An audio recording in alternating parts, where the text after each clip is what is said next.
Recording, and nice. I can see little bars, so I know it's working. Yep, me too. Welcome back to a special edition of Super Mystery Bros, our 1-year Celebra-thon. So as of today, October 2nd, 2023, the show is officially 1 year old. So right off the bat, I just want to explain that there's going to be no mystery to cover today. This episode is going to be one that it sort of floats on its own, kind of like a bonus. So don't worry, this one's not going to affect our regularly scheduled programming. What we're going to do is we're going to still do a mystery as normal next weekend, as per our usual bi-weekly schedule. So what we're going to do is we're going to talk first about the show itself and some miscellaneous topics that surround the show. And then what we're going to do in the next portion of the show is it's going to be like a 20 episode retrospective, but it's only going to be from episodes 11 through 20. And I'm going to get Kyle's perspective on the episodes that he was not a part of. So it's going to be pretty much identical to the 10 episode retrospective that we released several months ago, but only for 11 through 20. So what we're going to do is we're also going to put timestamps for each section in the episode description. So if you've still got some episodes that you haven't listened to that you still want to, you can skip around them, or you can just turn the episode off whenever we begin the retrospective if you don't want us to spoil anything for you. Either way, we're going to give you a warning before we start, or Davis will chime in if we forget to. I'll give you a spoiler alert right now. Nate solved one of these episodes, so we'll let you know for sure when we get to that one. Well, allegedly. Allegedly. With like 99% certainty, you actually solved one of these unsolved mysteries. Well, I don't know about 99%, but I'm pretty confident. In other news, I mean, we finally have an Instagram account that we just created. So it's on Instagram.com/ I think, do they do / or @ But anyway, I have no idea. Super Mystery Bros, all one word with no special characters. So go look us up, follow us. If you've got the Instagrams, head on over there and follow us because, why not? Do you have any news to share, man? No, just that I use Instagram and I have no idea how to use it. Neither do I. I'm still figuring out the difference of putting an @ before something and a hashtag before something. I come from the days of MySpace. MySpace was like the last social media that I had. And then when Facebook came around, I kind of gave up and I was like, I don't want to fucking learn this shit again. I was such a holdout to even get onto MySpace that by the time I did, I think it was like 2 months later, nobody was on MySpace anymore because everyone had migrated to Facebook. Yeah, I can't keep up with these fucking kids these days, man. Yeah. So, first part of the actual show is we would like to express some gratitude. First and foremost, the person I'd like to thank the most in the entire world is you, dear listener, for taking the time to listen to this turd of a podcast. Well, some would call it a gem, others would call it a turd with some gold sprinkles on it, but either way, if you simply just listen to our show, even from just time to time, you make it all possible. So thank you for placing your trust in our hands when it comes to how and what to think. Because that's what it's all about, bringing some kind of joy or interest to people out there. Do you have anything that you'd like to say, Kyle? Just thank you. Yeah, thank you to all the listeners, to anyone who's listened to any episode whatsoever. Extra big thanks if you've left us any reviews at all. That really helps, and then thank you for following us on Instagram, because I know if you're listening to this and you have an Instagram, I'm sure you will follow the podcast on Instagram because it's literally the least you can do. Yeah, at the time we're recording this, we only have 2 followers, which it kind of feels like, we we're like a little kid that sent out birthday party invitations and only one person showed up, and it's kind of this sad thing, you know. So if you could help us out and not make us feel like that little kid who got left out by all of his schoolmates, that would really mean a lot to us. But I don't know any of our random listeners out there by name. We've actually got quite a few, it seems, but they all just kind of lurk in the shadows. They don't interact with us at all. But notably, we've got Rachel M, who responds to most of our Spotify Q&As. And she's kind of like, you know, like back in elementary school when we had those magazine subscription fundraisers.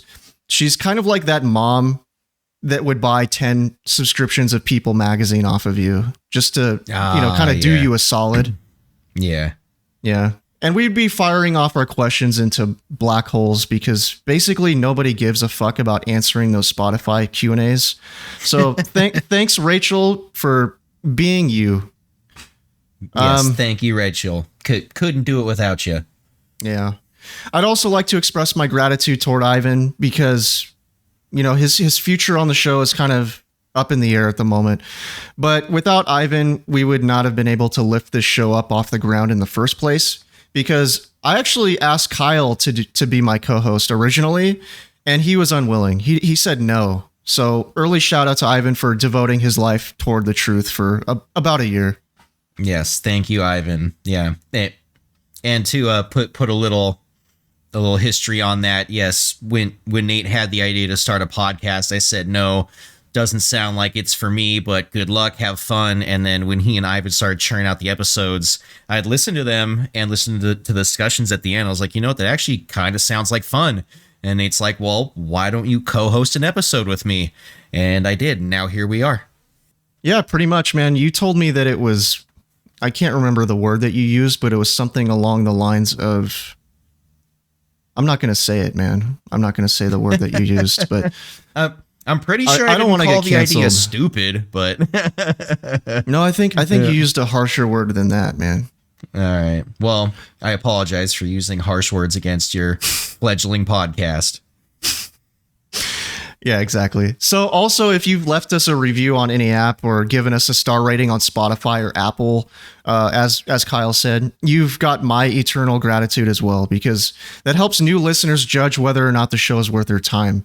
So, you know, when people are flipping through the app and they see some show with a dumbass name like ours, and it's got like 2 reviews on it, they're likely not even going to give it a shot. So if you're one of the very few who has done this for us, from the bottom of my heart, I thank you. All right, so yeah, like the genesis of this show, back in about, I think it was late 2021, I decided that I wanted to try to do a podcast. And at the time, I was actually going to do the show with another friend of mine. Oops, bumped the mic. But, you know, as soon as he agreed, some stuff that I'm not going to mention happened in his life. And I was sort of in this weird limbo for several months. So I spent that time kind of preparing the show. I was coming up with concepts, you know, artwork, music, you know, the structure of it and all that. But then ultimately he fell through as my co-host. And so I'd sort of lost a lot of time. And I'm not going to lie, I was pretty butthurt about it. So what I did was I asked Kyle if he wanted to do the show with me. And then he turned me down, you know. So then I asked Ivan, and Ivan lives locally to where I am. So it was kind of easy. We hang out a lot, and he's like, yeah, you know, let's try it. But, you know, back in 2022, he was going to go back to Russia until, you know, a certain leader in Eastern Europe decided to go full Leroy Jenkins. And then, you know, Ivan, he's like, well, I guess I'm going to stay here and work on my doctorate instead. And, you know, like a champ, he agreed to do the podcast with me, and so that's sort of the origin story of the whole show. Wow, doctorate.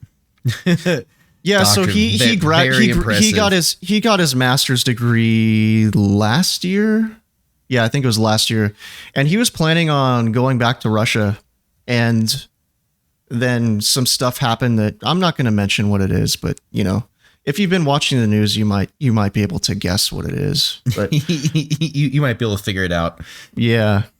So yeah, he agreed, and we recorded the first 2 episodes, I think the summer of 2022, and then we spent a lot of time trying to talk about what the direction of the show, and yeah, we released the We released the first 2 episodes in October 2nd of last year. And that's how it all started, pretty much. The rest, as they say, is history. Yeah. So we've got some questions for the audience. So we're looking for feedback of any kind. We don't have a huge audience, but we know that we have a handful of people out there that listen to us kind of religiously. So like in particular, we're looking for what you like, what you don't like, what you like to hear more or less of, in terms of, topics covered or the actual structure of the show. Or if you don't want us to change anything at all, we'd also like to hear that. It doesn't necessarily mean that we're going to heed your advice or let you tell us how to do our jobs or anything like that. But if you bring up some good points, we might listen to you. Yeah. Or just anything, any email to the podcast at all would be great. Just to hear from a single listener, just, even if you just want to say hi, maybe like, hey, yeah. I like this one episode, or I didn't like this one episode, or you guys are awesome. Keep doing what you're doing. Or even if you hate us, you think we suck, just tell us. We just want to hear from some of you guys. You hate me because my voice cracks from time to time. You hate me because I'm too monotone. I don't care what it is. Just reach out, let me know how we're doing, and I would love to hear from anyone. Also, one last thing to add, if anybody out there has a podcast that you'd like either of us to be part of, or just me or just Kyle, if you'd like to do like some sort of cross promotion, we'd be happy to do it. What about you, Kyle? Would you be down for that? I would be down for that. I'll even make our listeners a deal. If you have a podcast and you just send us an email saying hi, we will promote your podcast on the show. I don't know about that. It depends on the topic, man. I think Kyle is speaking out of turn here, but yeah. I'm just trying to. If it's some politics podcast, I don't want to be on someone's politics podcast. Well, yeah, not on their podcast, but I'm saying something as simple as, oh, by the way, listener so-and-so has their own podcast. Here is the name. Go check them out if you're into this type of podcast. If it's all above board and it's not something that's going to embarrass us, then yeah, we'll do it. So Kyle, why don't you tell everyone our history together? How do I know you? All right. Well, Nate and I were both born and raised in San Diego, California. We met in high school, I believe in sophomore year geometry class. Right. There's this one loudmouth clown. I think his name was Jordan. Right. But when we all introduced ourselves, Nate said, hi, my name's Nate. And there was a famous rapper at the time who went by Nate Dogg. And so Jordan the clown just said Nate Dogg, and it stuck, at least for me. So I still know Nate as Nate Dogg. There's a lot of people that called me Nate Dogg, though. And I think you were just kind of sheltered, so you didn't know who it was. And you just thought that was so cool. Yeah. Yeah, I definitely didn't know who that Nate Dogg was anyone aside from you when I first heard Jordan call you that. So we went to high school together. We skateboarded together, hung out after high school. And then, I remember this one day, Nate just hit me up. This is a few years after high school. And he's like, hey man, I'm going to do something really crazy. I'm going to go move to a different continent and go to college for a year. And then he kind of never came home. Pretty much. And he was like, this place is so much better than San Diego. I think I'm going to live here.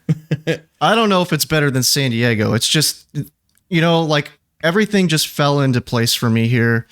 And I've built myself quite a life that I enjoy living. And I have regrets, but only small regrets, not the major ones, Yeah. Well, you're not really missing anything here back home, except for fucking hardcore inflation. Yeah. Burritos. Burritos. Yes. Yeah. But I mean, like I'm trying to move to the other side of this country, and I'm going to have to give up burritos, I don't think you're going to have to give up burritos, dude. Dude, nobody does Mexican food like San Diego.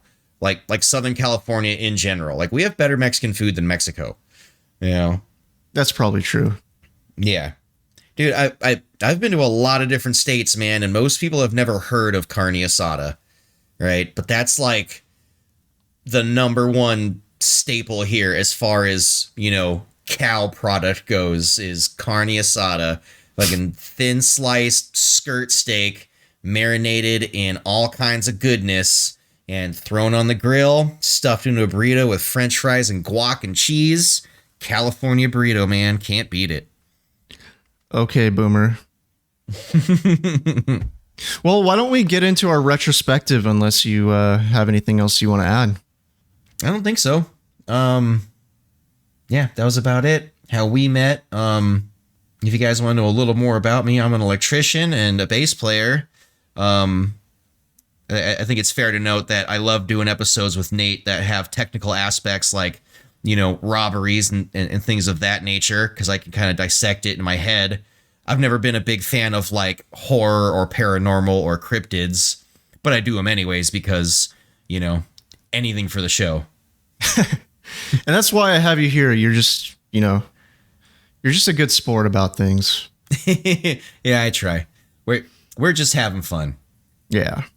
So, all right, man, let's get into it. Episode 11, the Mothman. So for me, this one out of all 20 of our episodes, not for me, but I mean, out of all 20 of our episodes, this is our least popular one. So this one has the least amount of downloads and the least amount of interest by far. So I'm not going to lie either. This one completely fell off of my radar too. And, sometimes I forget that I even did this one at all. Like it's sort of got memory hold for me. I don't know about you, but it's like one of those ones that I forgot that we even did.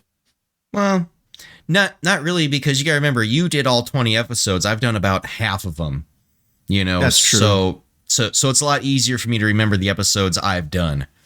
Yeah, that's true, I guess. But as for this one, man, I kind of doubt that it was anything paranormal for me. I think it was some sort of mass hysteria.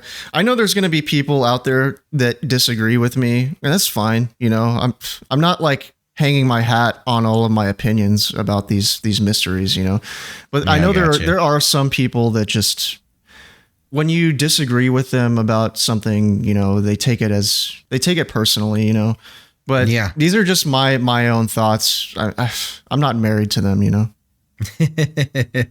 Yeah. Well, I still stand by my opinion of the Mothman. I believe that, the first people definitely saw something paranormal, extraterrestrial, whatever, something not of this earth, something that can't be explained away. But most, if not all, of the ensuing sightings were caused by mass hysteria, paranoia, media presence in this tiny little town, people just trying to keep the attention going. Yeah, keep the flame going of this this huge story, Yeah, but I do believe that it started with something unsolved. You could be right. All right, episode 12, the Mongolian death worm. What were your thoughts on this one? That was an interesting one to hear from Ivan and his buddy Peter, who actually went to Mongolia, which is why you had him on the episode. I thought that was really cool. So some interesting stuff in there. Definitely not one of my favorites that I didn't do. But I do like your theory at the end, was that, maybe these ancient nomads found some sort of fossil lying in the ground and they didn't know what it was, and they were like, it's a giant death worm, it lives under the sand, and they perpetuated the myth to kind of keep their kids in line. It's like, hey, if you mess up, the death worm is gonna get you, much like we have the boogeyman, or like Ivan said, they have a Baba Yaga in Russia.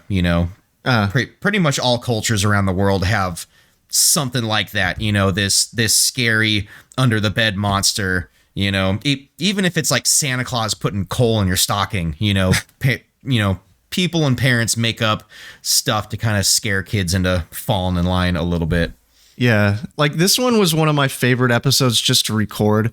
Ivan and Peter and we all had a lot of fun that night recording it. And you're going to notice that on this one, that those two voices would fade off at certain points. And it's because whenever they record together, they've got to share the same microphone. So, you know, at certain points, they wouldn't be using the best microphone technique. But, you know, as for the Mongolian death worm itself, I still consider it to be just a fairy tale. It was probably meant to scare children into not wandering away from their parents, or just to, you know, instill fear into them, into, you know, being careful.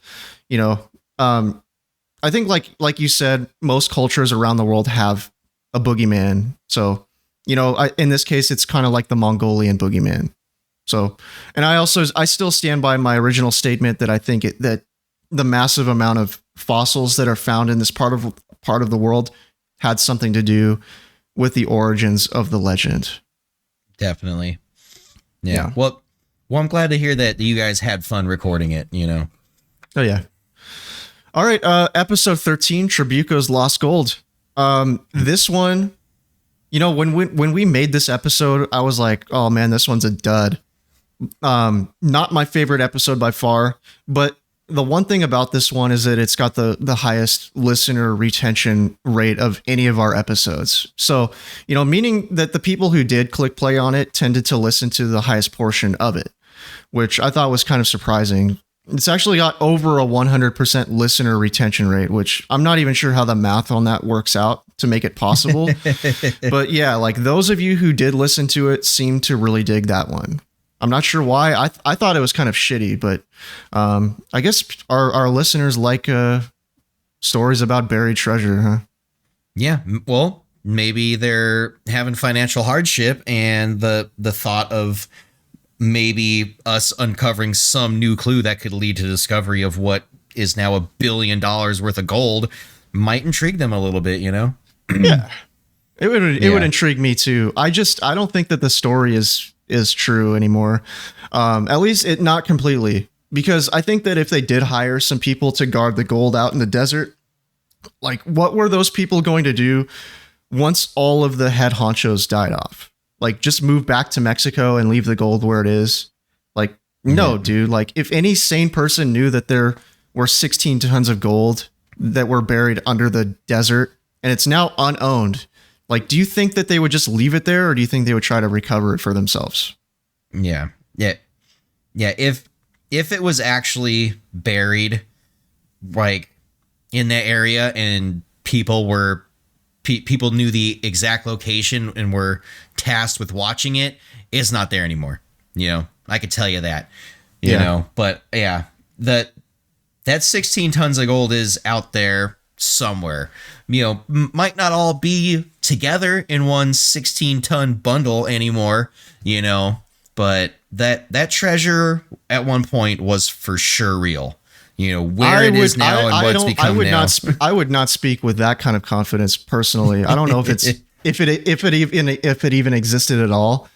It just sounds kind of like a fucking urban legend to me, but I don't know, man. What do I know? I don't know, man. I guess I just like stories certainly like wouldn't that. be wasting my time trying to find it. Like I'm not confident. I'm not confident enough that it's out there to actually go looking for it. That's my point. Well, maybe they'll make a History Channel documentary on it, just like Oak Island. just 10 seasons of fucking two digging dudes in some sand. Yeah, for decades, generations of people digging for this lost treasure. Yep. Well, what about episode 14, the Whaley House? I like listening to the Whaley House. You know, it's based here in San Diego. I know you went and I went, I think 2 or 3 times on like school field trips when I was like really young. Yeah, I did too. Yeah. Did you ever have any paranormal experience on any of your trips? No, but I mean, I went during the daytime, and they say that nighttime is like more active or whatever. I mean, but I think I went there when I was maybe 10, fourth grade. So maybe 4th or 5th grade. I can't remember. 9 or 10 years old. Yeah. But I went in there. I didn't really notice anything out of the ordinary there, but I was only there in the daytime, and I was a little kid. So, well, I do have my own paranormal experience at the Whaley House. It's nothing gnarly, right? But so let me try to put this right. I believe in ghosts and spirits and paranormal activity, even though I've never really had any experience of my own. You know, I believe that different people have different levels of sensitivity to this stuff. You know, so you should never like poo-poo people who are, you know, into crystals and Ouija boards and seances and stuff like that, because some people do have a much stronger connection to the spirit realm or whatever you want to call it, right? You know, and those people tend to have more experiences with supernatural paranormal stuff, right? Now, me, I've never really had any of that stuff. I'm just not the kind of person that's sensitive to it, which is good because I'm not into it. I don't like watching ghost movies or, you know, ghost hunters or any of that stuff, right? But on one of these field trips, which was during the day, just any old weekday, right? It's just a, you know, elementary school field trip. The tour guide was saying, you know, he was talking about some of the experiences that you could have, the more common ones, you know, like the dog licking your leg, you know, smells of, you know, perfume and cigars and stuff like that. He did tell us that some people experience a light grip on the back of their neck when they're in the second floor main hallway, right? Mm-hmm. Now, I did feel that. And at first, I thought it was just because I was being paranoid, right? You know, because I was a little kid and I'm scared of ghosts and all that other jazz, you know? And so I thought it was just all in like my head, right? But as we finish the tour and leave, I'm talking like the other kids, and quite a few of us had that same experience, right? It just felt like a light grip, like an adult just kind of like grabbed the back of your neck, like not to choke or hurt you, but just enough to feel a little pressure back there, right? And it's the only paranormal experience I've ever had in my life. And this is why they call it one of the most haunted places in the world and potentially the most haunted house in all of America. You know, there is some gnarly activity that goes on there. That's interesting. You never told me that before. Yeah. This is my only paranormal experience, which is next to nothing, you know. Right. But for someone who is not sensitive to that kind of stuff, to feel or experience anything, I think really speaks volumes about just how haunted that house actually is. Yeah, I mean, like when I was a little kid, I remember going all over the Whaley House, up and down the stairs. I don't remember feeling anything out of the ordinary. Yeah. I don't know. It's just another house to me when I was a little kid. I was like, you know, I just remember being blown away by how short the doorways were. Oh yeah. Yeah. People were a lot shorter back then. Yeah. But not short enough, right? Because that one little girl died from like playing with like the Whaley kids.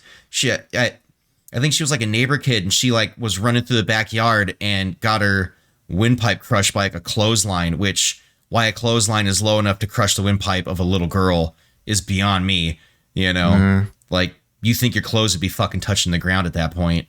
Yeah. But yeah, that's one of like the stories that I remember as like a little kid, you know? Yeah, there weren't ever any like murders. There was no like Axeman thing that happened like the Whaley House. Just a lot of untimely and unfortunate deaths. Yeah, it's not like an evil or satanic type of haunting. It seems it's just like some, you know, ghostly activity, for lack of a better word.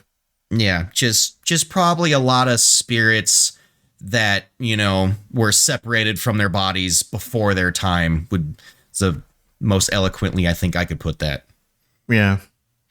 Well, episode 15, Tic Tac UFOs, an Independence Day special. That was fun. That was a fun episode to record. It was fun. You know, Davis, he went pretty hard on that one. It was a bit disappointing for me though, because you had your fan on and it was blowing directly into your microphone, and you didn't have your audio plugins on at the time either, so it made the audio completely unusable. So what we did, we had to revert to like low quality, like Zoom style audio to try and block out the fan noise. So you can thank Kyle for the shitty audio on this one. He's got one job to do, but he's fucking awful at it. You're welcome. You know, hey, what can I say? It's 4th of July. It's hot. I don't have AC. My entire recording setup is set in front of the window, and I have a big box fan stuffed in the window. And yeah, I had it on full blast while I sat here naked and still sweating my ass off. You're welcome for that too. Yeah, I know that the average listener probably doesn't care about something like that very much, but you know, when you spend tens of thousands of dollars on all this fancy electronic switchboard gear and, you know, microphones and gizmos, and you have to pay Davis's salary, it's the kind of shit that just fucking drives me insane, you know. You know, Davis, he does not come cheap either, so. Well, I guess I owe you and Davis a California burrito when you come back into town. Yeah. All right. So about the UFOs, do you still hold the same opinion that these are extraterrestrial craft? Oh yeah. Oh yeah. Yeah. Yeah. It's just too much of that can't be explained, you know, with the acceleration, the not coming up on radar, the not giving out any sort of, you know, exhaust signature, sound signature, anything like that, you know. And yeah, I fully believe we're not alone in the universe, and we're probably not even alone in our own fucking galaxy. You know, we're probably not even alone on our planet. But for me, man, we're definitely not alone on our planet, man. I still live in San Diego, dude. Have you ever? When was the last time you've been downtown in San Diego? There are people not of this world all over the place. Fucking zombies. Yeah. I don't know what these things are, man. I think that there's a strong possibility that they are aliens, but I'm not going to like jump to that conclusion 100%. I still want to leave a little bit of room that they could be something else. I don't think that they're man-made craft, you know. I think that how do I put this? It's either some sort of an elaborate psyop, you know, to distract the public or something like that, or these really are alien spaceships. I don't think that there's a lot of room to say that these are anything else. Agreed. I don't know what else they could be. I don't think that, I mean, starting in 2004, I think that if another government had access to this kind of technology that long ago, I think we would have seen it by now. Yeah. In one way or another. Do you have anything else that you'd like to add to 15? I don't think so. You know, just, yeah. I say UFO. I say otherworldly spacecraft. And I know that I lean towards that as well. But what I'm saying is I'm leaving some room, you know, some margin of error, you know? Yeah. Well, I've brought this up, you know, more than once through different episodes, you know, is with all the advanced math we have nowadays, it tells us that literally anything is possible. So you really can't be 100% sure on really anything. You know, It's like the smartest minds of our time and times past have proven that it's like we're almost completely, totally sure this is how everything works, but we can't be 100% sure, you know, because there's just the infinite amount of things in the universe states that anything is possible. You know, I just like to, you know, just like pick an opinion and say fuck it and just go for it, you know, like, yes, UFOs, 100%. Yes. And that's why I like you, because you're not a fence sitter like me. I sit on the fence when it comes to a lot of my opinions, but you're just like, nah, man, it's this. I know it's this. Yeah. It's this. Yeah. I don't fear being proven wrong. My hat's off to you then. Episode 16, the Kuzbass Yeti. So what were your thoughts on this one? That was tough to get thoughts on. I saw the two videos, right? I saw the video of the two dudes driving down that dark snowy road, and then that thing dashes across the road out in like the distance. You could barely see it. Yeah. But apparently those guys were like talking about Yetis as they were driving, and then Yeti dashes across the road. Are you sure? Because I asked Ivan and Peter what they were talking about, and that's not what they said. But I did see that on like a YouTube comment or something about what they were talking about. But then Ivan and Peter were just like, no, they didn't mention that they were talking about Yetis. So I don't know. Oh. I would have to ask them again. I would have to ask them again what they were actually talking about. Yeah, because if they were talking about Yetis and that thing just happens to show up, that takes a lot of the credibility. Like almost all the credibility, like straight out of it, right? Yeah. As far as the kids video goes, which is like the famous one, I don't know if that was really a Yeti. You know, it's just like any Bigfoot video. you can't really see what the hell's going on out there. It's a blob squatch, as they call them. A blob squatch, yeah. The first time I was watching it, I was like leaning like right up to like the screen, and I'm like, I don't see anything. And then at like the last second, it like moves like a little bit, and then the kids turn around and run. I will say this, after watching the video and reading and watching other things in documentaries, those kids were not planning on seeing that. Like, they were taken by surprise. If this was a hoax, it was not done by those 3 kids. No fucking way. I don't know, man. I'm gonna have to disagree with you because, you think? Yeah, because when I don't know if you watched the National Geographic where Valuev was talking to these kids, the kids who took the video anyway. He was talking to them about it, and it pans to this one shot of the blonde kid, and he's kind of pursing his lips like he's trying not to start laughing. And I was like, man, I don't trust these kids. I think they hoaxed it. I think they pulled off a hoax that just kind of got a little bit out of hand. And they've got this 7-foot tall Russian guy who's like totally convinced that it's a real thing, Yeah. Yeah. Okay. Yeah. I mean, like, I think that there could be sort of like a pattern that's being established as to like the Kuzbass Yeti sightings. They're like being reported in higher concentrations of visits by Valuev. So it becomes sort of like a feedback loop where Valuev goes to the Kemerovo region of Russia to look for the Kuzbass Yeti, and then more people start reporting sightings of the Yeti, and then he goes back more and more to look for the creature. But it's really just, they're seeing him, it's kind of like that SpongeBob episode with the hash slinging slasher. Did you ever see that one? No, where I've seen like SpongeBob 3 I've seen like 3 SpongeBob episodes of my life. Where SpongeBob goes looking for the maniac, and Patrick's looking at the street with a walkie-talkie, and he's like saying, "Oh, he's under the streetlight," but it's really SpongeBob's over there under the streetlight, and he's like running back and forth because he's like, "Oh, he thinks that the maniac is chasing SpongeBob." Yeah. That's kind of what it. That was a ridiculously big dude. Like, I remember seeing him on like the documentary, and I was like, "Good Lord, man!" Yeah, yeah. I also kind of like had that thought. I was like, "Was he the Yeti?" Yeah, like that dude is huge. Yeah, he's pretty fucking hairy too. Yeah. And those prints in the snow, I wasn't super convinced by the prints, the footprints in the snow, because like they were deep. And there's like no drag marks of like toes coming out of the snow, like it looks like these giant footprints sink 6 to 8 inches down in the snow and then come straight out. Like, you think they got like they got stamped? Yeah. Now how you could do that without leaving like your own prints, I don't know. But look, to me, looking at it, the depth of the snow, like there would be drag marks of your toes coming out as you walk forward.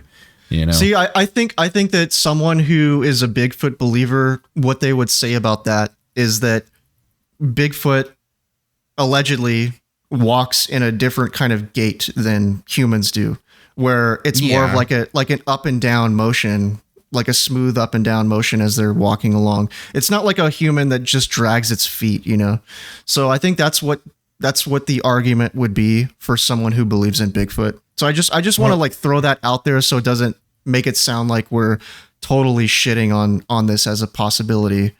I gotcha. Yeah.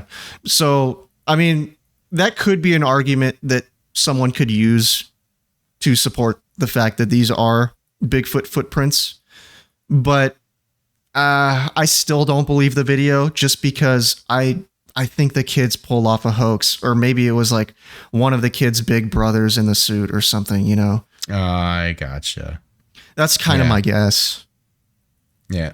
For me, I think it was the whole thing around, about being in Russia, a very conservative country, and like you can get in some really deep shit for like cussing, and these kids cuss a lot after seeing this Yeti right? And then they still show the video to like parents and police and stuff. Well, Ivan said that he thought that was like really fucking hokey, that they said that it was a conservative country, so they're not supposed to be cussing. And he just thought that was such a stupid thing to say because, yeah, he just thought that was kind of a ridiculous thing that they included in the documentary. Yeah. Because people cuss. I mean, it's like anywhere else. You definitely picked the right co-host for the Kuzbass Yeti. You think I'd pick you to do that? No, man, come on. I'm surprised you picked me to do anything. All right, do you have anything else you'd like to talk about when it comes to Kuzbass? I don't think so. All right, man, episode 17, the I-70 killer. So first thing I want to say about this, I did not plan on this, but episode 17, I-70, kind of looks similar. That was unintentional. It was only after the fact where I was typing in the episode name. I was like, oh shit, that kind of matches up. But the episode 17 killer. Yeah, exactly. Yeah, this one might be my favorite one that I've done lately because it's one that I feel pretty passionate about. It's a real mystery that matters, and yeah. This chicken shit son of a bitch is still out there somewhere. And, I looked far and wide to piece together all available information about this case that I could, because when it comes to these type of mysteries that involve actual victims, especially of violent crimes like this, that we get all of the facts of the story straight, which I put a lot of effort into making sure that I did. But anyway, Ivan was not thrilled to do this one because he doesn't like doing anything that involves deaths of people. So, as you can tell, he was kind of more subdued on this one. But, as for my main points and conclusions about who this guy was, or is or was, I still think that he was doing this kind of as a sick sort of thrill, or he had some sort of like a anger issues, and he was taking it out on random victims. Yeah. I don't know, when you have murders that are spaced out that kind of timeline and like that kind of distance, I think you are looking at like a psychopathic serial killer that is addicted to killing people. Like, it's not just like an anger issue. It's like they are fucked up and they have to do this. Like, it's a drug, Yeah. Yeah, I think that much is obvious.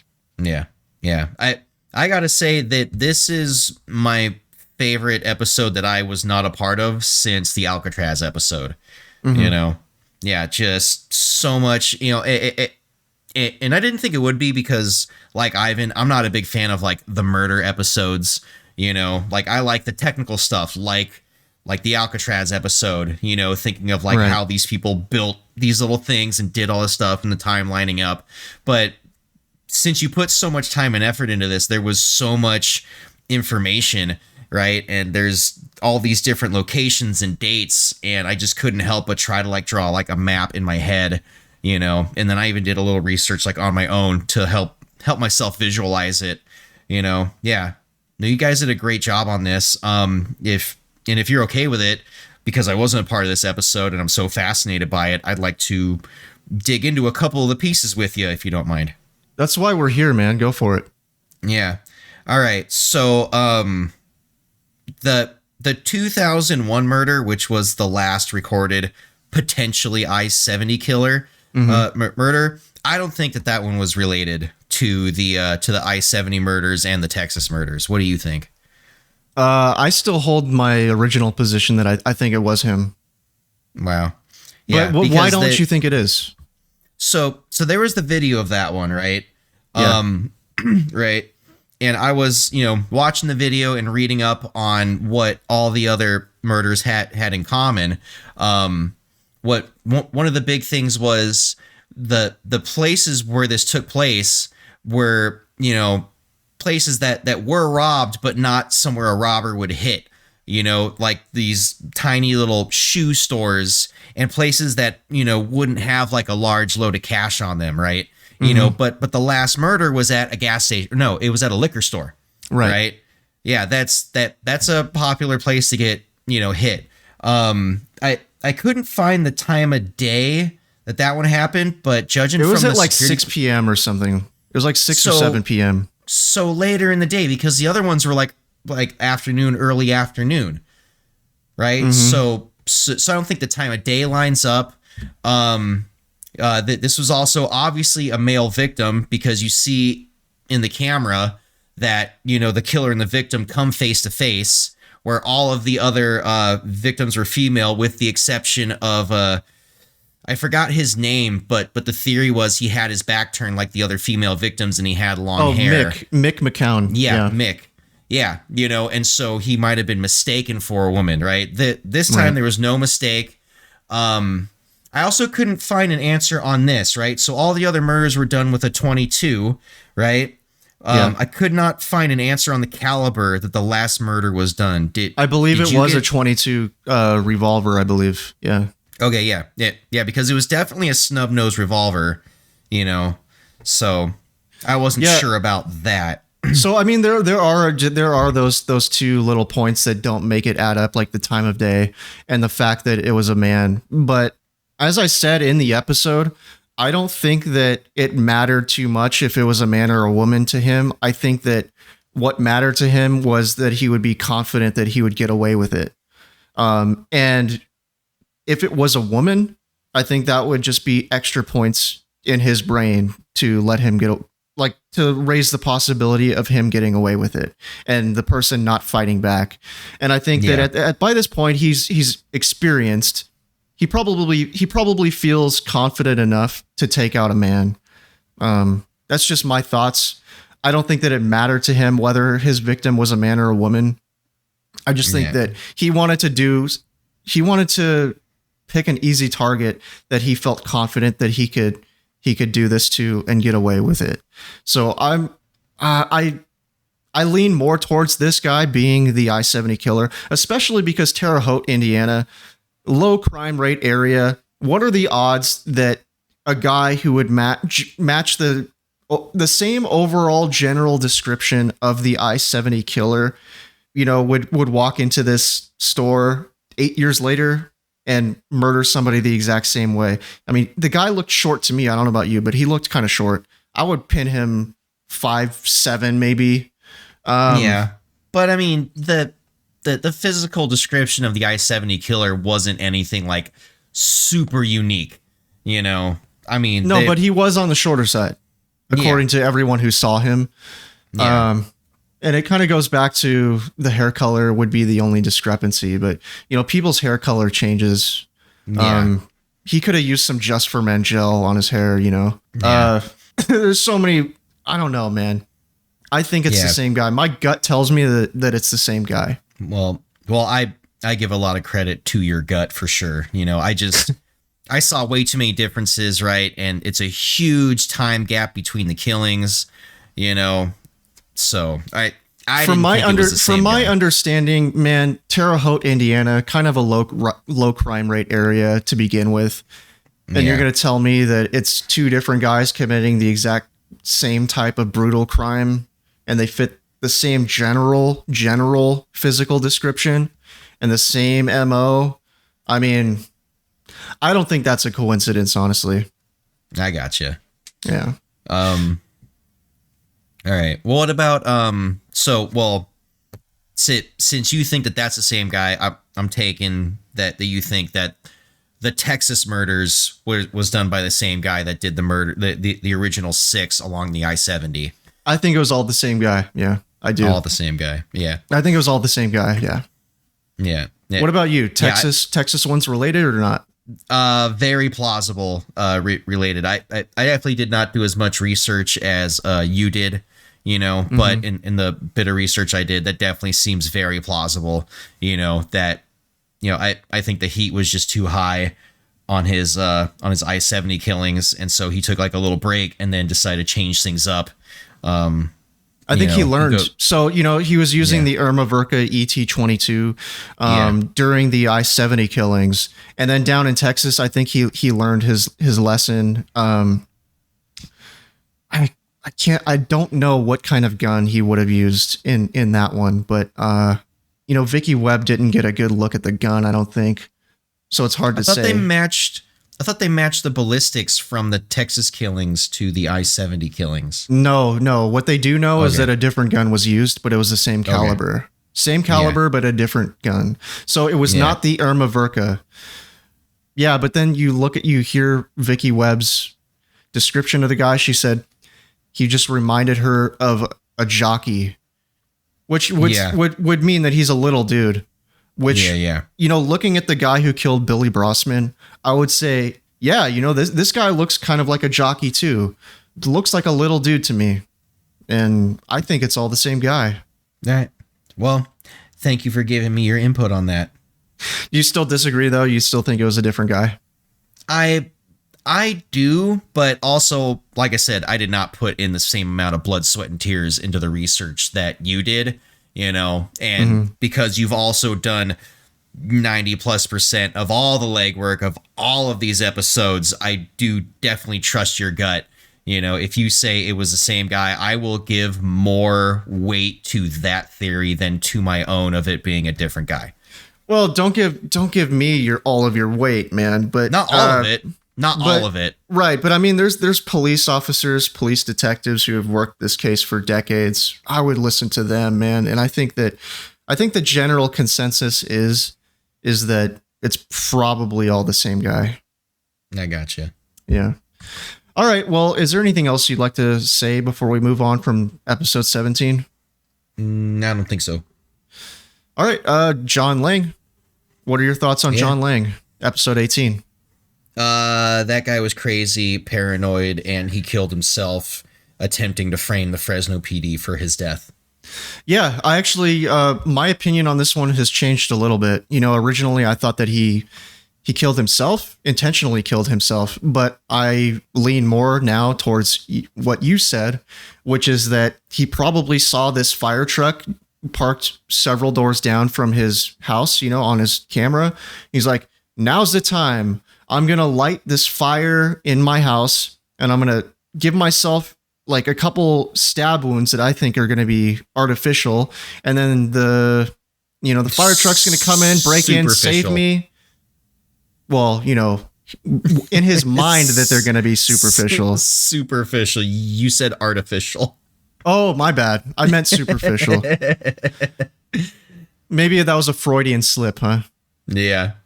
But I think that he did this to himself, but his intention was to get rescued by the fire department, and then go get saved in the hospital or whatever, and then blame the corrupt police force for trying to murder him. So I think that's what happened, man. And then people on the internet, they look at a headline, they only read a quick blurb about it, and they just immediately want to jump towards the police department, try to kill this innocent guy, which, it's fucking ridiculous if you read into what actually was going on.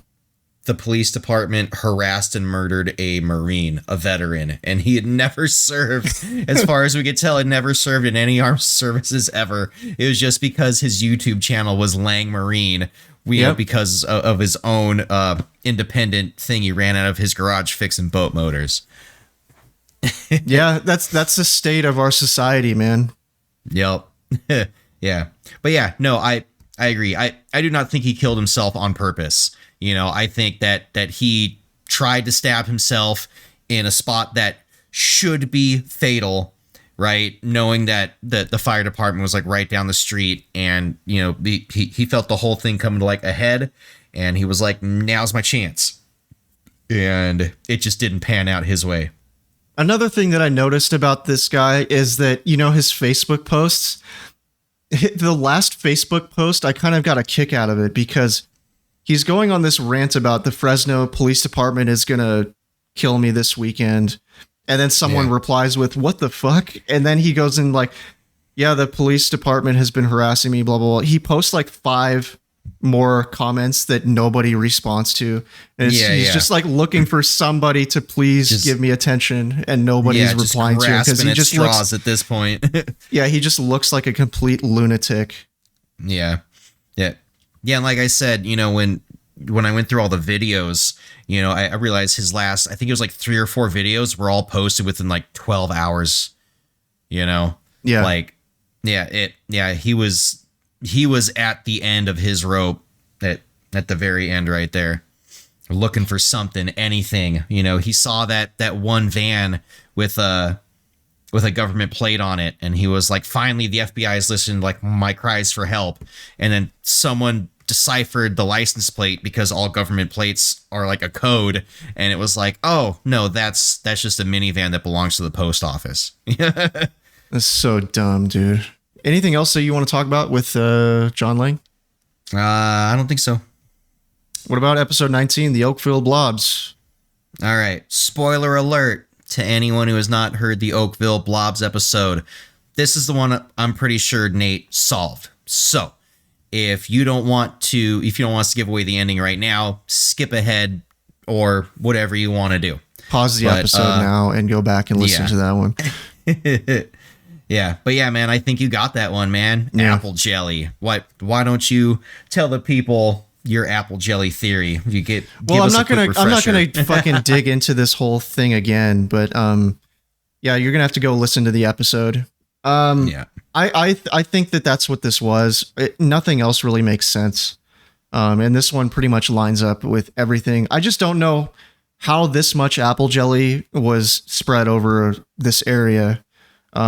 Whatever plane had this in its fuel tank had a shitload of it, which could have been part of the reason why they had to turn back and head back to base. Yeah. I mean, maybe some sort of a fuel system problem. Yeah, exactly.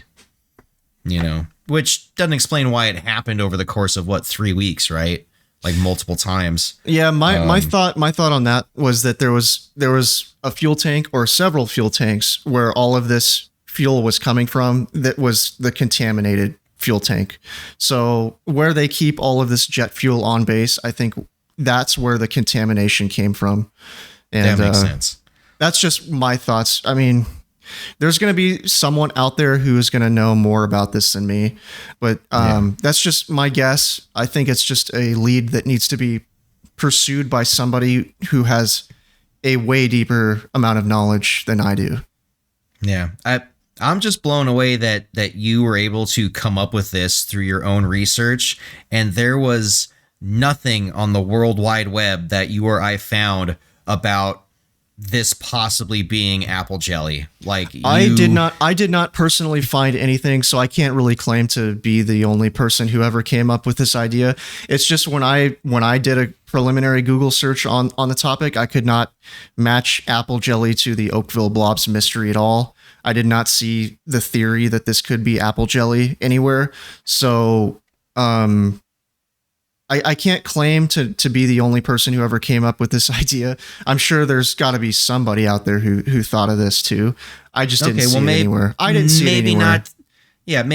Maybe not the only one, maybe not the first one, but you do have to give yourself credit. You did come up with the theory all on your own.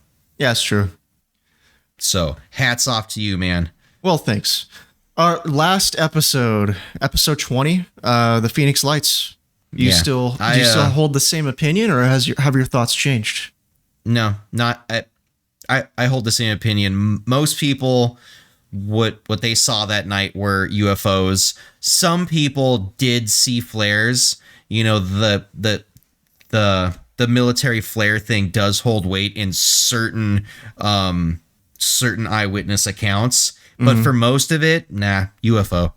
Man, this one was so hard because getting the facts straight about what actually took place that night is impossible, because it's all eyewitnesses and all the eyewitnesses say something different.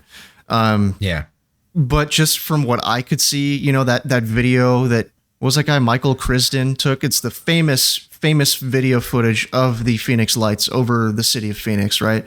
Those do look like flares to me, but it's kind of like when you try to take a picture of the moon with your iPhone, it's like way less spectacular than when you're actually there.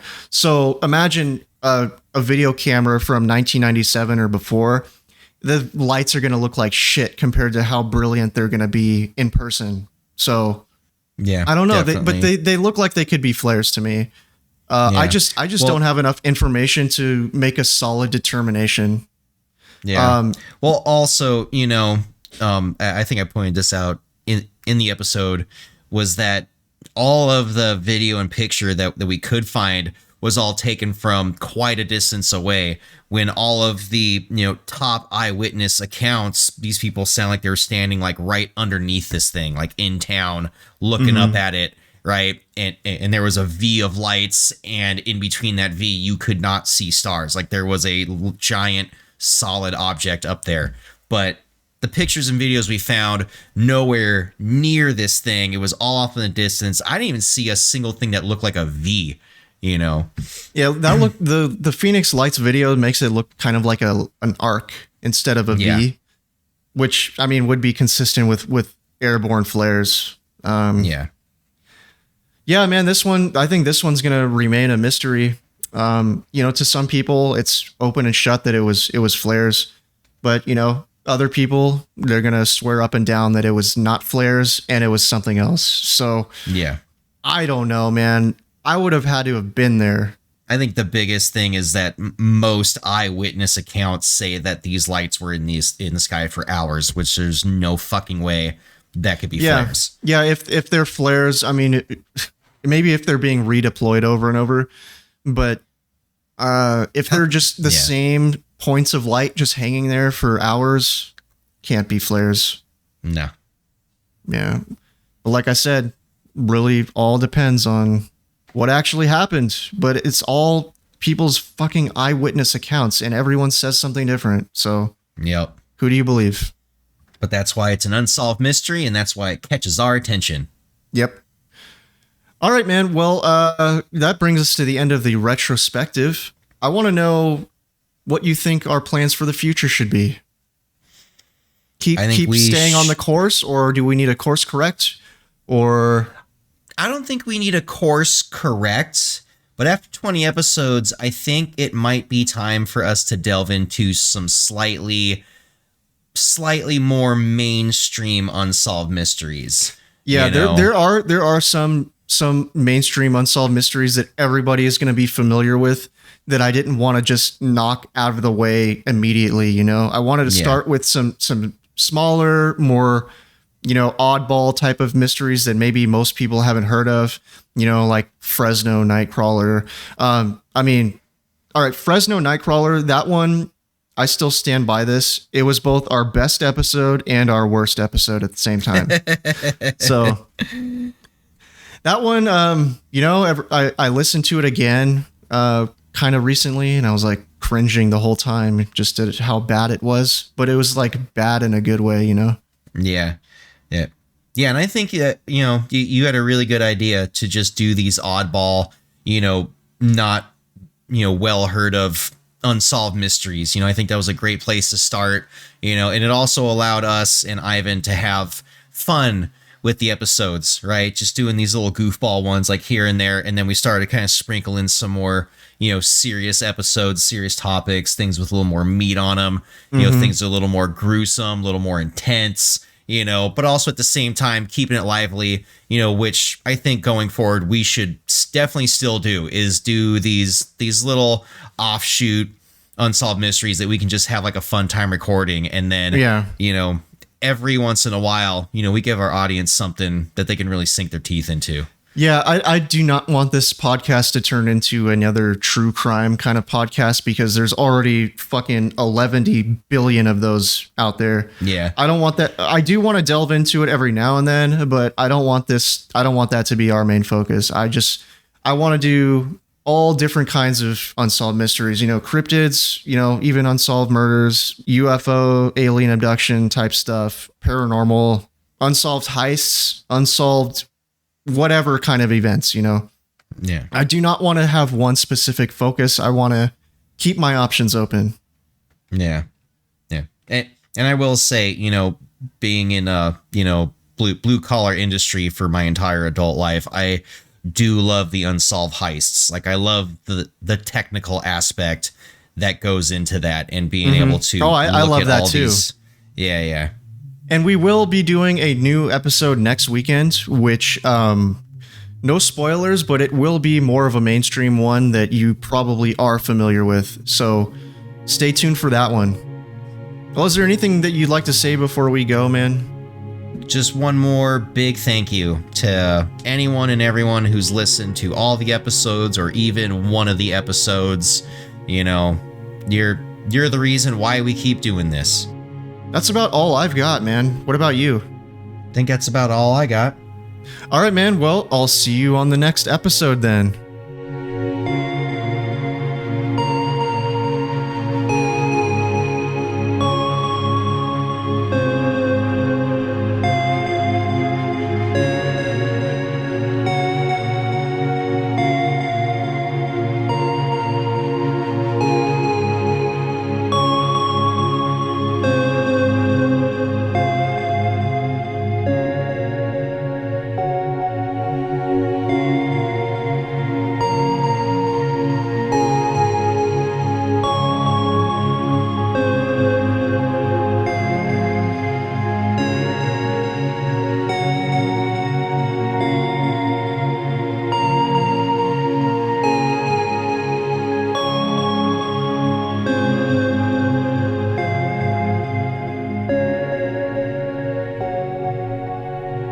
'96, damn, dude. Yeah. Dude, what was it? It was like 2 weeks ago, I think it was, right? She fell in the living room, right? So grandma lives completely by herself.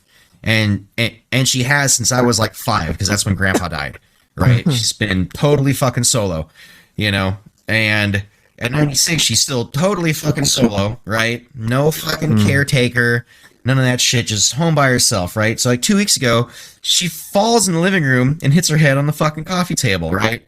Which is a death sentence for most people over 80, right? Right. She's fucking 96. Apparently what she does is she army crawls to the kitchen, uses a kitchen chair to stand back up, calls my dad, tells him what happened, right? My dad's like, I'm on the way. And while she's waiting, she goes back in the living room to clean up the fucking blood herself, right?